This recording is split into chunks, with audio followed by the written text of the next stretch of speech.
Good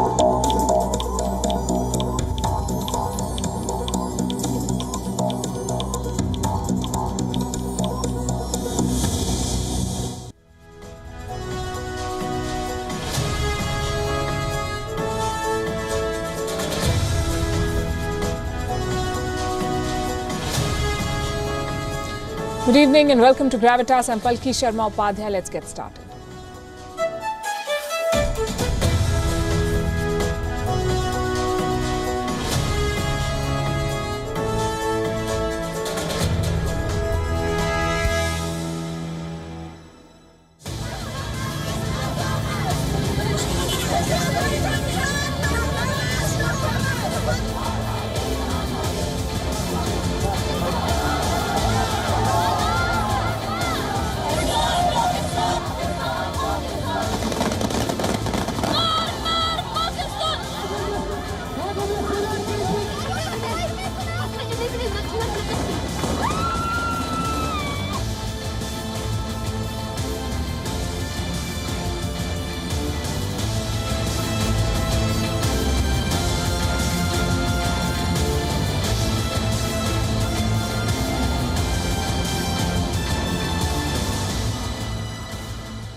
The Taliban have a government now. More than half of their cabinet ministers are blacklisted men. No women, not even a ministry for women. And none of this is a surprise. We have a Taliban leader on camera saying that women in hijab are like full melons, the ones you'd preferably buy. Those without a hijab are sliced melons. Nobody wants them. It's pathetic. And I'm telling you this so that you know who these men really are. They're Stone Age misogynists, terrorists pretending to be running a country. The only people challenging them are Afghan women. Protesting on the streets of Kabul, incredible images of defiance and courage. What about global powers? Will they recognize this government of UN-designated terrorists? The UN has passed the buck. It says member states will decide. The US is meeting allies to figure out a pragmatic approach, that's what they call it, a pragmatic approach to work with the Taliban. Pakistan, of course, is celebrating their win, holding conferences, even talking about inviting the Taliban to global forums now. Tajikistan is holding military drills to send a message. There's a lot to talk about, a lot of developments today. Also on the show tonight, 17 out of 33 cabinet ministers, like I said, are sanctioned terrorists. How will the US engage with this Taliban government? Russia's national security advisor, America's CIA chief and Britain's spy agency MI6 chief all landed in India this week. We'll tell you what's cooking. An exclusive interview with the president of Kosovo, herself a refugee once. She's taking Afghan refugees in a country and she says that Kashmir is not Kosovo. India should recognize their independence. And what's happening on India's border with China? There's a new man in charge from the Chinese side and movement on the ground. We'll discuss all of that. We begin as always with Gravitas Global Headlines. The Indian National Security Advisor Ajit Doval held a meeting with his Russian counterpart Nikolai Patrushev in New Delhi. The meeting was aimed at mitigating any possible security threat in the region from the Taliban-ruled Afghanistan. The two sides agreed to deepen anti-terrorism cooperation and held consultations on security implications. The marathon trial over the November 2015 Paris attacks has started in France. 20 suspects are charged over attacks, which killed 130 people and injured hundreds. The hearings are expected to go on for 9 months. Hong Kong police arrested multiple members of the group behind the city's Tiananmen Square vigils, a day after their organization declared they would refuse to cooperate with a national security investigation. The alliance is one of several pro-democracy groups being investigated under the national security law that China imposed on Hong Kong to stamp out dissent. Angry protesters threw gravel at the Canadian Prime Minister Justin Trudeau while campaigning in Ontario on Monday. It is absolutely unacceptable that people be throwing things and endangering others at a political rally. Justin Trudeau has been campaigning across the country for the September 20th snap polls. Britney Spears' father, James Spears, has filed an unexpected request to end the pop singer's 13-year conservatorship, saying circumstances have changed in recent months. A fire tore through an Indonesian prison on Java Island, killing 41 people and injuring dozens. The blaze at the Tangerang Penitentiary, just outside the capital Jakarta, broke out in the early hours when most inmates were asleep. 17 patients, most of them suffering from COVID-19, have died after floods hit a hospital in central Mexico when torrential rain caused a river to burst its banks. More than 40 other patients in the public hospital in the town of Tula in Hidalgo state were evacuated by emergency service workers. European Union scientists say 2021 is Europe's warmest year on record so far. This comes as the continent battles freak weather events like floods and wildfires. Canadian teenager Leylah Fernandez has continued her dream run at the US Open by beating 5th seed Elina Svitolina in the quarterfinals. The world number 73 defeated the Ukrainian 6-3, 3-6, 7-5 for her third high-profile upset in a row. She will now face second seed Aryna Sabalenka in her maiden Grand Slam semi-final. Over in the men's draw, world number 2 Daniil Medvedev defeated Dutch qualifier Botik van de Zandschulp to set up a semi-final against Felix Auger-Aliassime. 8 Brazilian players who were not released by Premier League clubs to participate in this international window will not be eligible to play for their clubs' sides this weekend. Brazil has invoked a FIFA rule that allows for such players who are not released to be banned for 5 days after the international window ends. Premier League clubs had decided to not release players from countries on the UK red list, as they would require isolating for 10 days on their return. 5 teams, Liverpool, Manchester City, Manchester United, Chelsea and Leeds, will be affected. Last night, the Taliban announced a caretaker government. All 33 members are men. And more than half of them are on the United Nations terror watch list. I'm sure you know all of this by now. The Taliban have installed a government of terrorists. That's the only thing the world is talking about right now. But tonight, I want to focus on the ministry that's missing, the Ministry of Women. The Taliban does not have one. Their government doesn't have one. Plus, they have no women in government. None of this is surprising, but that doesn't make it all right. And Afghan women are very clear about it. World powers can conveniently discuss the engagement with the Taliban, their engagement with the Taliban. World militaries can shamelessly flee and leave their weapons behind, but Afghan women are not shy of standing their ground. They've taken matters in their own hands. They've hit the streets. They're demanding their freedoms back. For us, this is the biggest story from Afghanistan. We launched a campaign to save Afghan women. Some Afghan women told us, we don't need saving, just support us. And they're walking the talk right now. What they're doing is both dangerous and extremely courageous. They're risking their lives to fight for their freedoms. These images are from Kabul. From streets controlled by the Taliban, women marched in protest. They refused to hide their faces. They chanted anti-Taliban slogans. They blamed Pakistan for the collapse of the civilian government. And they did it without following the Taliban's dress code.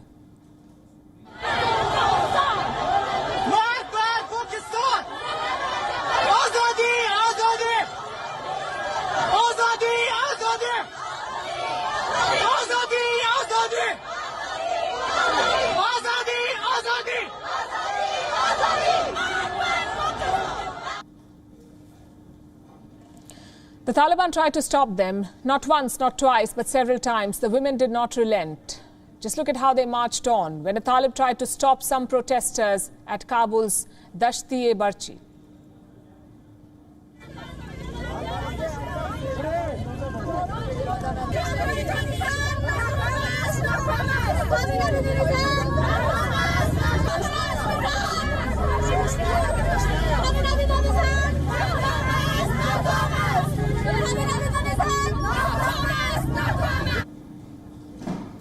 Now look at this picture. It's going viral. A Talib pointing a gun at a woman during a protest. She does not hide her face. She doesn't take off her sunglasses. The woman just stands there and stares right back. This is a powerful image. It sums up the rejection the Taliban face from Afghan women. Listen to some of them. Why are our women not included in the political issues? When they say that they are having talks and they are voting for the formation of the new government, there is no women anywhere in their voting campaign. Why they don't want to have a woman as a representative of all women in their voting and talks or to participate? We are protesting because we don't want a dictatorial government. We don't want ISI's government. They're interfering in our country's domestic war. We are protesting to support the women, and we came here to support the National Resistance Front. These women certainly don't mince their words. This is a serious challenge for the Taliban. They probably did not see this coming. Unarmed women fighting a fight that the world's most powerful military lost. So the Taliban have doubled down. They're cracking down on women protesters in full public view.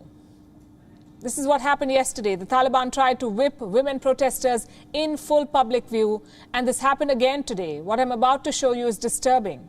An Afghan journalist posted this. Some women were protesting. The Taliban turned up. Here's what followed.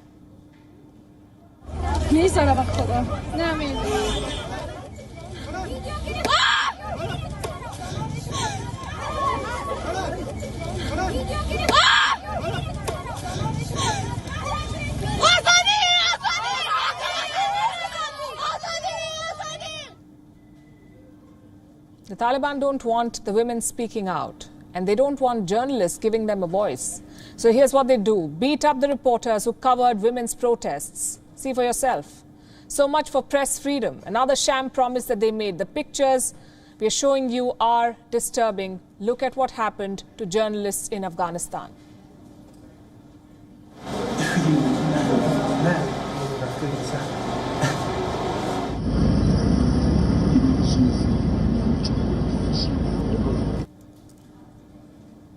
This is horrible. What I'll show you next is worse. A Taliban leader explaining why women must wear a hijab, because without a hijab, apparently, a woman is like a sliced melon. This is what he says. خربزه‌ای که چاق شده او رو می‌خریم یا خربزه‌ای که سالم مانده است. طبیعی است از خربزه سالم رو می‌گیریم. یعنی حجاب برای زن همینطور است. This is the real face of the new rulers of Afghanistan. They see women as commodities. Frankly, what else would you expect from them? They have shown who they are for years. If the world still insists on exploring their 2.0 version, whose fault is it? In fact, there's a whole ministry in place to suppress women, to beat them in public. It's called the Ministry for Promotion of Virtue and Prevention of Vice. During the late 1990s, it was Afghanistan's most feared ministry. Its forces would stone women for adultery, beat women in public for not wearing a burqa. The Virtue and Vice Ministry disappeared in the year 2001. 20 years later, the Taliban have reinstated it to remind the world that Afghanistan has returned to its dark days. Here's a report. A nightmare has returned. It is called the Ministry for Promotion of Virtue and Prevention of Vice. In the late 1990s, this was Afghanistan's most feared and hated ministry. Today, it is a reminder of the country's return to the dark days. The Taliban have reinstated the ministry. What will it be responsible for? History has a sneak peek. During the Taliban's last regime, the Vice and Virtue Ministry would police Afghanistan and force the terror group's extreme interpretation of the Sharia. Its forces would patrol the streets, beat and arrest Afghans for listening to music, for not wearing a burqa, for not keeping a long beard. It would beat women in public for not being accompanied by a male relative, or, God forbid, showing their hands or wrists. The Vice and Virtue Ministry was also in charge of dishing out punishments. Have you heard stories of Afghan women being stoned for adultery? This ministry would bring those horrors to life. It would brutalize human rights in the name of vice and virtue, silence critical voices in the name of morality, stop Afghan girls from attending schools, forbid women from begging, limit women's access to health care. Basically, it was the Ministry of Vice and Virtue that was tasked with making the life of Afghan women miserable. The Ministry of Vice and Virtue had vague standards. Its rules were arbitrary. When the Taliban lost Kabul in 2001, this ministry disappeared. Some 4 years later, though, Afghanistan's Ulema Council had a suggestion for then-President Hamid Karzai. Bring back the Ministry of Virtue and Vice. The Karzai cabinet approved the department. Thankfully, it did not see the light of day. Back in the late 1990s, the ministry reportedly received heavy subsidies and training from Saudi Arabia. Riyadh, too, has a commission that goes by the same name. What is its job? To quote-unquote monitor social behavior, proper dress and gender segregation. Also prevent witchcraft, sorcery and vices. In 2008, members of the committee arrested an American woman in Riyadh. What was her fault? The woman met with her male colleagues in public. In 2015, members of this committee stormed a birthday party in Buraida. Why? Because they thought some attendees in the all-male party had hairstyles that could promote homosexuality. In short, this is what awaits Afghans. And they know this far too well. The Taliban have reinstated repressive agencies after promising reform. The Ministry of Vice and Virtue is a reminder to the world that the Taliban have not changed. Bureau Report, WION, World is One. I have to say there's a lot of vice in the so-called cabinet and no virtues. It's all male, almost entirely Pashtun, and more than half of them are on the UN sanctions list, 17 to be precise, 17 out of 33. Let me introduce the key players to you, starting with the Emir, Hibatullah Akhundzada. We still haven't seen him. 33 ministers will pledge allegiance to this man, but we still don't know if he is alive. Here's what we do know. Akhundzada is an extremist as they come. He let his own son, his 23-year-old son, enroll as a suicide bomber. In 2017, he fulfilled his mission. Akhundzada did not flinch. His new ministers are cast in the same mold, ruthless, barbaric, wanted terrorists. Mullah Mohammed Hasan Akhund is the Taliban's prime minister. He has headed the Rehbari Shura for 20 years, so he's not a new face. In the first Taliban regime, Hasan Akhund was deputy foreign minister. He's said to have sanctioned the destruction of the Bamiyan Buddhas. Apparently, he's a compromise candidate. Nonetheless, he fits the bill. Hasan Akhund is sanctioned by the United Nations Security Council. So are his two deputies, Mullah Baradar and Abdul Salam Hanafi. Baradar was supposed to be the leader of the government. He was supposed to lead the new government. But the Haqqanis rebelled. So he was sidelined to be the deputy PM. Baradar kept the Taliban insurgency alive after 2001. He spent 8 years in a Pakistani jail from 2010 to 2018. Abdul Salam Hanafi is a showpiece Uzbek in the cabinet. He is the Taliban's go-to commander in northern Afghanistan. In 2001, he was the Taliban's deputy education minister. It's ironic because Hanafi himself completed his education in Pakistan's Karachi, not Afghanistan. Below these three men is the Taliban's interior minister, Afghanistan's new top cop, Sirajuddin Haqqani, the leader of the dreaded Haqqani network. All these appointments are outrageous, but Haqqani's appointment is bone-chilling. This is a bona fide terrorist. Take any watch list anywhere in the world, chances are you'll find Sirajuddin Haqqani on it. You can't find his picture on Google, but you can find it on the FBI database. A home minister whose only picture is basically a criminal sketch, not because he's too modest to be clicked, but because he doesn't want to be identified. Look at his record. The Haqqanis brought suicide bombings to Afghanistan. They've killed hundreds of Afghans and Western troops. Today, their leader is in charge of Afghanistan's internal security. It's a slap on the face of ordinary Afghans and Americans. A dreaded terrorist will now police their country. His goons will become cops. His terror partners like Al-Qaeda and ISIS will get a free run. Like I said, this appointment is bone-chilling. The defense minister was more or less expected. Mullah Yaqub headed the Taliban's military commission. So he was named defense minister. Does he have battlefield experience? No, he doesn't. But he does have a famous father. Mullah Omar, the Taliban's founder. Yaqub is supposed to be in his early 30s. He has considerable power in Kandahar thanks to his father. These men are the big power players in the Taliban government. All of them are sanctioned by the United Nations. Their assets have been frozen. Some of them cannot travel abroad. So here's the question. Who will recognize these ministers? That's where the Taliban's foreign minister comes in. Amir Khan Muttaqi. He served as culture minister in the first Taliban regime, this man.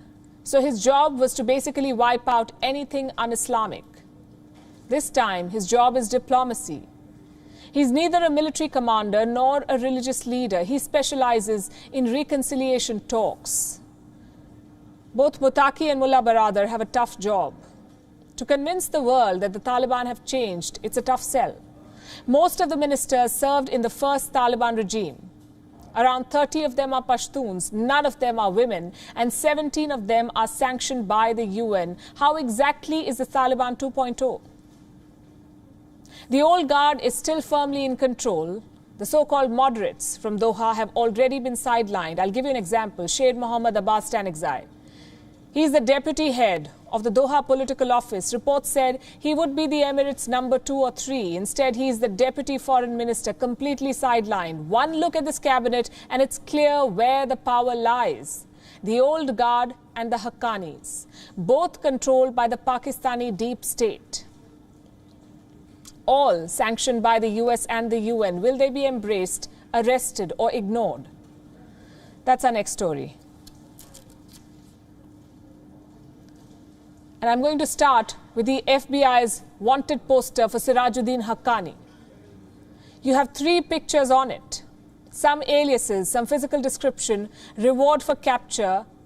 And then right at the bottom, look closely, you have this option, submit a tip. If you have any information concerning this person, please contact your local FBI office or the nearest American embassy or consulate. As it turns out, we do have a tip. Sirajuddin Haqqani is in Kabul. If he isn't there today, he will be in a couple of days because Haqqani is not a wanted man anymore. He's the guy who chases wanted men. Afghanistan's new home minister. And last we checked, home ministers live in the national capital, in this case, Kabul. Chances are he's already there. Chances are many Afghans have seen him. Unfortunately, they cannot submit a tip because there is no US embassy or consulate in Afghanistan at the moment. That FBI most wanted poster is a joke, a cruel and depressing joke. Look at the warning towards the end. Should be considered armed and dangerous. Remember, we are talking about Afghanistan's new home minister, the man tasked with protecting 40 million Afghans. America says he's armed and dangerous. Yes, he is. We agree. So what are they planning to do about it? Will the US and the UN work with these ministers? Our correspondent Susan Tehrani posed this question to United Nations spokesperson. This was the response. Susan from WION News India. Just to follow up on this new government that was formed, some of these members are on the UN sanctions list. So I was wondering, will the UN ultimately recognize this Taliban government? And how will that work when some of them are on the UN list and then some of them aren't? Well, again, as I explained to your colleague, the UN doesn't engage in recognition of governments. That's an issue for member governments to do. Regarding the sanctions list, as you know, under Resolution 1267, there is a sanctions list, and it's up to the members of the Security Council and the relevant 1267 Sanctions Committee to see whether names are added or omitted or dropped from those lists. The list has changed over the years and names have been dropped, but that has to follow a procedure in the Security Council itself. Let me explain that answer in simple English. The UN has basically passed the buck. They want the members to decide. They also say individuals can be dropped from the sanctions list. Well, who can do that? The United Nations Security Council, UNSC. The Taliban have one sure-shot ally in the UNSC, and that's China. Russia's support is not a guarantee. So the UNSC could technically keep these men on the sanctions list. But what message would that send? You're banning terrorists from traveling, yet inviting them to New York for discussions. It would be a new low for the United Nations. And we're not talking about 1 or 2 suspects. We're talking about 17. How can they be on watch lists and guest lists at the same time? This is a question for America. They spent billions of dollars hunting terrorists. They invaded countries. They dropped bombs. Well, things are much easier in this case. 17 known terror suspects are in Kabul. Some of them are at the presidential palace. It's a big building. You cannot possibly miss it. This could be the Interpol's dream sweep. But unfortunately, we know that's not happening. Best case scenario, these men remain on the sanctions list. Worst case scenario, they get delisted. Expecting the United States to chase and arrest them is wishful thinking. They're actually discussing ways to engage with the Taliban. I'm not making this up. Secretary of State Antony Blinken is in Germany. He was in Qatar yesterday. Washington is trying to get a measure of its allies. From Europe, Germany is taking the lead. So what's the consensus? Engage with the Taliban without formally recognizing it. The West is calling it a quote-unquote pragmatic approach. Afghans get humanitarian aid. The Taliban keep terrorists at bay. Everybody goes home happy. Well, not so fast. What is pragmatic about sacrificing women's rights and freedoms? What is pragmatic about talking to UN-designated terrorists? What is pragmatic about letting Pakistan invade Panjshir and looking the other way? This is not a pragmatic approach, it's a convenient approach. There is no middle line in terrorism. You're either for it or against it. And for India, that choice has always been clear. For decades, India has been the victim of cross-border terror. Indian diplomats have raised this issue for years, but the world was too busy lapping up Pakistani propaganda. Look where it's got them. An extremist government in Kabul and a new wave of jihad.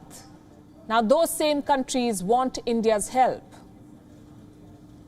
3 spy chiefs visited New Delhi this week. CIA Director William Burns, MI6 Chief Richard Moore, and Russian National Security Advisor Nikolay Patrushev. Why are they visiting India?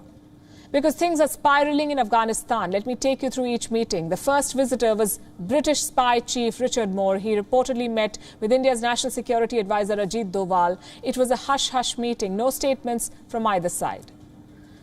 The second visitor was CIA Chief William Burns.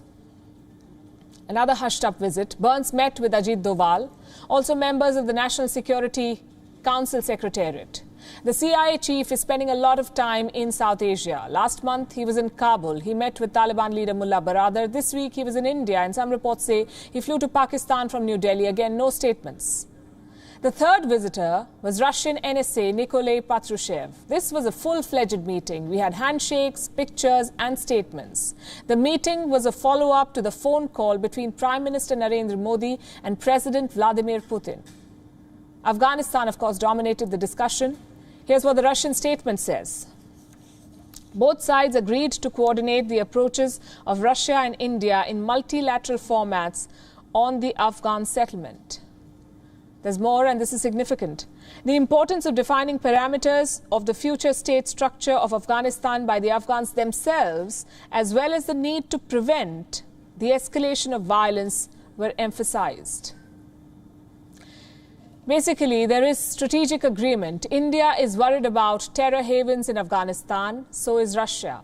Jihadists in Afghanistan can easily spill over into Central Asia. Moscow is worried about this instability, which is why the statement talks about the need to prevent violence. Plus, India and Russia want to coordinate their approach in multilateral forums. as we've said before, there is precedent for this. Both India and Russia supported the Northern Alliance from 1996 to 2001. So 3 countries, 3 spy chiefs and 3 meetings. The agenda was pretty clear. Stability, peace and an inclusive government in Afghanistan. But not all meetings are constructive. Across the border, Pakistan hosted a virtual conference on Afghanistan. 6 countries attended: China, Tajikistan, Uzbekistan, Iran, Turkmenistan and Pakistan itself, of course. Foreign Minister Shah Mahmood Qureshi kicked off the meeting. His address was borderline laughable. I'm going to quote from what he said. This is Shah Mahmood Qureshi. It is clear that no one could anticipate the recent turn of events, from the meltdown of security forces to the collapse of the Afghanistan government. All previous assessments and predictions proved wrong. Pakistan surprises us again. They actively supported the Taliban, they funded them, they armed them, they protected them from America. Now their foreign minister says no one could have anticipated this. And that's not all. Qureshi wants to invite the Taliban to regional forums now. Listen to this. I also suggest that we may give consideration to the idea to invite Afghanistan in future. Participation of Afghanistan will augment this forum's effectiveness in pursuing our shared objectives for lasting peace and stability in Afghanistan. Participation of Afghanistan and shared objectives. Islamabad has clearly chosen sides. It's just a matter of time before they recognize the new regime, the one that they installed. Same with China. Beijing says the Taliban's cabinet will put an end to anarchy in Afghanistan. China attaches importance to the Taliban's announcement of the formation of an interim government and some important personnel arrangements. This put an end to the anarchy in Afghanistan that lasted for over 3 weeks and is a necessary step for Afghanistan to restore domestic order and post-war reconstruction. I guess in China, terrorists can stop anarchy. Diplomats in Qatar echoed a similar sentiment. They say the Taliban have shown a great deal of pragmatism. So Qatar wants to put aside emotions and ideology and work with the Taliban. This is peak tone deaf from Doha. Listen to this. They have shown a great deal of pragmatism. Let's seize the opportunity there. And once again, we put our emotions aside. We put how we assess their ideology aside and look at their public actions. The usual suspects have said the usual things. Where is the criticism? Is anyone talking on the Taliban's cabinet? Surprisingly, Turkey appears to be cautious. President Erdogan says this new cabinet is temporary. He wants a government that is beneficial for all Afghans. It is difficult to call it permanent, but an interim cabinet has been announced in Afghanistan. We do not know how long this interim cabinet will continue. It is our duty to follow this process carefully at this time. My wish is for it to be beneficial for all of Afghanistan. Talk about a role reversal. The Taliban are probably the only people Erdogan can lecture on democracy. Right now, we have 2 sets of countries, the ones playing wait and watch and the ones openly embracing the Taliban. The problem is quite obvious. Nobody is sticking their neck out and rejecting them, and that hesitance is the Taliban's trump card. The world's leading powers are showing the same level of reluctance, I have to say, when it comes to taking Afghan refugees, the men and women trying to flee the Taliban's terror regime. Very few countries want to take them in. One of them is Kosovo. It has opened its doors to refugees. It is processing refugees on behalf of the US. Earlier today, I spoke to Vjosa Osmani, the president of Kosovo. She says the decision to take in these refugees is both moral and personal for her. Here's an excerpt from that conversation. Vjosa Osmani, welcome to WION. Thank you. Thank you very much. As we speak, we know that a major international crisis is playing out. The Taliban have taken complete control of Afghanistan, triggering a refugee crisis, among other things. And Kosovo, like I said in my introduction, has decided to host some of the Afghan refugees. How is your government trying to help them? Well, first and foremost, we believe that this is a moral obligation. We have been refugees ourselves during the 90s, and we are alive today because the world did not turn their backs on us. We were helped by democratic countries around the world, and Kosovo refugees were taken in by so many countries, from the United States to New Zealand, every continent, to be more exact. So now, 22 years after the war in Kosovo, when Kosovo is moving forward as a democratic nation and it's prospering and thriving, we believe that it's a moral obligation to help those in need, in this case, the Afghan refugees. Secondly, as you know, there is an international law obligation not to close doors to refugees, according to the International Convention on Refugees. And as a country, as a member of the international community, of course, we want to respect these international obligations. And third, as I've pointed out in many statements so far, we want to stand by our ally, the United States of America, and to help the international community to cope with this human tragedy that is going to, of course, touch in so many ways the lives of the Afghan citizens. So far, there are about 1,000 Afghans that have arrived in Kosovo. Every day, practically, we are welcoming more and more Afghan refugees, all of them with their families, with little kids who need support, who need a safe haven. And we are very proud that as the Republic of Kosovo, we are being able to help the international community in this effort. It's interesting to hear you, President Osmani, because at a time when most countries do not even honor legal obligations, you're talking about having a moral obligation towards these refugees. And I understand that this is not just a political decision for you. It has a personal dimension. You yourself have experienced what the Afghans are going through. You left Albania for Kosovo as a refugee. How did you feel when you first saw the heartbreaking scenes from Kabul? These are truly heartbreaking scenes for every Kosovo citizen. Just to put everything into perspective, Kosovo has about 1.7 million citizens, and during the war, about 1 million of us were forced to leave our homes. Many were IDPs, internally displaced persons, but most were refugees in the countries around. And then from those countries around, whether Albania, Montenegro, or Macedonia, they were taken to other countries who opened their doors for us. United States, Canada, all the way, as I said, to Australia and New Zealand, but practically most of the world opened their doors to us. So we truly feel the pain, although there's no political comparison between the situation in Afghanistan and what happened in Kosovo. My country, the people of my country were subject to a genocidal regime, the Milosevic genocidal regime from Serbia. We have paid a very heavy price for the freedom and independence that we enjoy today. The price was really, really high, which is the reason why we will never give up on our country's right to exist. But this puts us in a situation to really understand the human suffering of those who are fleeing from terror, from repression, and from these difficult situations that the Afghan citizens are facing now.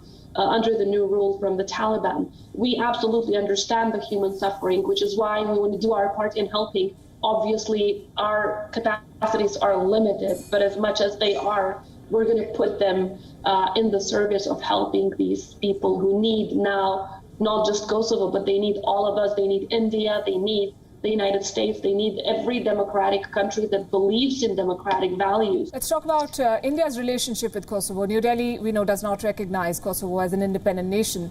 In 2011, American embassy cables released by WikiLeaks revealed that the US was trying to pressurize India to recognize Kosovo's independence, but India declined because it feared that such a recognition could have implications in Kashmir. What's your view on India's position? We, of course, once again call upon the Indian government to, first of all, recognize the suffering of the people of Kosovo from the Milosevic genocidal regime, to secondly, recognize the reality in the ground that is not going to change. It's just a matter of time when countries like India will join other democratic countries around the world in recognizing the sovereign, independent Republic of Kosovo. And thirdly, call upon the Indian government to recognize what the International Court of Justice said. The International Court of Justice, which is the UN court, the World Court, has explicitly provided that the independence of Kosovo is in line with international law, and it has also clarified that it is a sui generis case that does not compare to any other place around the world that is seeking recognition. So the specificities of how Kosovo became independent make it so different with other regions like Kashmir. But I think the best argument in this case is what the International Court of Justice has said. And these are judges that decide without any political pressure or any bias when it comes to which country they come from. So many of those judges came from countries that did not recognize Kosovo, like Brazil, let's say, but they voted in favor because the legal arguments are in favor and because the situations are extremely different from situations in Kashmir or elsewhere in the world. President Vyosa Osmani, thanks very much for speaking to us here on WION. Thank you for having me. You can catch the entire interview Thursday at 7:30 p.m. IST.